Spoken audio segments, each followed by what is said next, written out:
Your boss says, "Can we talk for a minute?" Your stomach drops. Later that evening, your partner says the exact same words. "Can we talk for a minute?" And your stomach drops again. Different people, different situations, the same reaction. Why?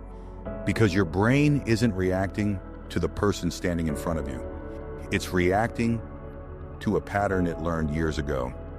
Your brain has one job: not to make you happy, not to make you confident, not even to make you successful. Its first job is to keep you alive. And the fastest way to do that is to predict what's coming next. Every conversation, every facial expression, every silence, your brain compares it to thousands of moments you've already lived, not because it's accurate, because it's efficient. Imagine someone smiles at you. Most people think their brain asks, "Is this person safe?" It doesn't. It asks something much faster. "Have I seen this before?" If the feeling reminds your brain of criticism, it prepares for criticism. If it reminds your brain of rejection, it prepares for rejection. If it reminds your brain of abandonment, it prepares for abandonment. Sometimes before the other person has even spoken. That's why two people can say the exact same sentence and create completely different reactions. One person says, "I'm proud of you." You believe them. Another person says, "I'm proud of you." You immediately wonder, what do they want from me? Same words, different prediction. Because your brain isn't hearing language, it's recognizing history. The strange part is, most of these rules were written before you were old enough to question them. Maybe love felt unpredictable. Maybe mistakes weren't safe. Maybe being quiet kept the peace. Maybe being perfect earned attention. Your brain never called these childhood experiences. It called them how the world works. And once a rule keeps you safe, your brain doesn't like deleting it. It keeps using it, even when your life has completely changed. But what do those old rules actually look like? Most of the time, you don't even realize these rules are there. Your brain simply follows them, quietly, automatically. Rules that once protected you, rules that may no longer be true, but your brain never received the update. Let's look at a few of the most common ones.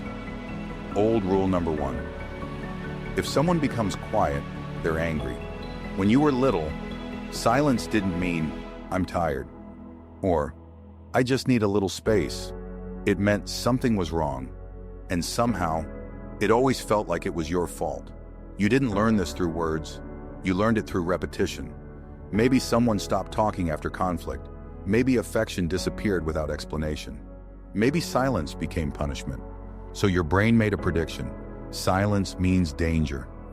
Years later, your partner comes home from work. They're exhausted. They sit on the couch.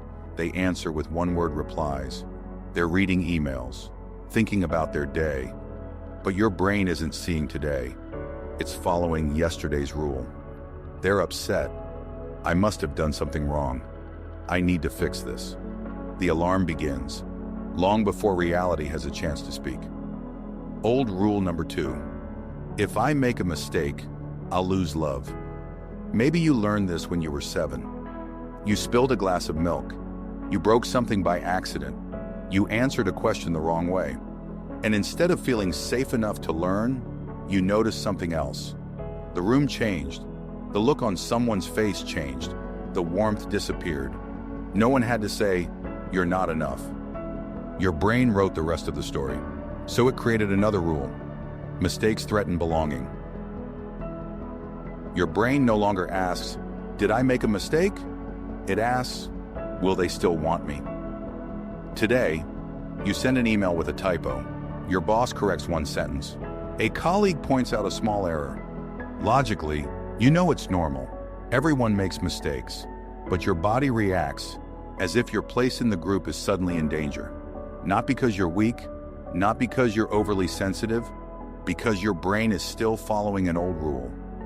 Old rule number 3. If someone gets close, pain comes next. The people you depended on most weren't always emotionally available. Some days they felt warm, some days they felt distant. Some days you knew exactly where you stood. Other days, you had no idea. Your brain couldn't understand inconsistency. It couldn't say they're struggling with their own wounds. So it wrote a simpler rule. Closeness doesn't last. Now someone genuinely cares about you. They text first, they make time for you. They're patient, they're consistent, and instead of feeling safe, something inside you wants to pull away. You tell yourself, maybe they're moving too fast. Maybe I just need space. Maybe something feels off.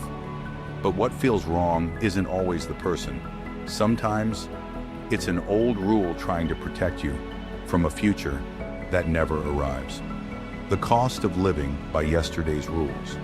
This is the hidden cost. You spend today's energy preparing for yesterday's dangers. You brace yourself for conversations that never become arguments. You expect rejection that never comes. You apologize before anyone blames you. You keep people at a distance while secretly hoping they'll stay. Your body stands with its back against the wall, even when someone is reaching out a hand. And after enough years, you stop questioning the rules. You start calling them your personality. But here's the beautiful thing about the brain. It never stops learning. The same brain that wrote these rules can rewrite them. Not overnight, not by pretending the past never happened, and not by forcing yourself to think differently. It changes through new experiences. One moment at a time, every time you notice an old rule, before it becomes your automatic reaction, you interrupt the prediction. And for the first time, you have a choice. Maybe your partner is quiet. Instead of assuming they're angry, you become curious. Maybe you made a mistake. Instead of believing you failed, you remember that one mistake doesn't rewrite who you are. Maybe someone gets close. Instead of pulling away, you stay just a little longer. Not because it suddenly feels comfortable, but because you're teaching your brain that today is not yesterday. And every time you do that, you're giving your brain new evidence, a new experience, a new prediction, a new rule.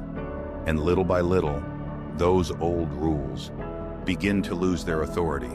Not because you fought them, but because your brain finally has enough evidence to write new ones. And maybe that's what healing really is. Not becoming someone new, not erasing the past, but finally realizing you no longer have to live by yesterday's rules, because yesterday doesn't get to decide who you become tomorrow. If this changed the way you see yourself, share it with someone who needs to hear it. And if you want to understand more about the hidden patterns shaping your mind, subscribe. I'll see you in the next one.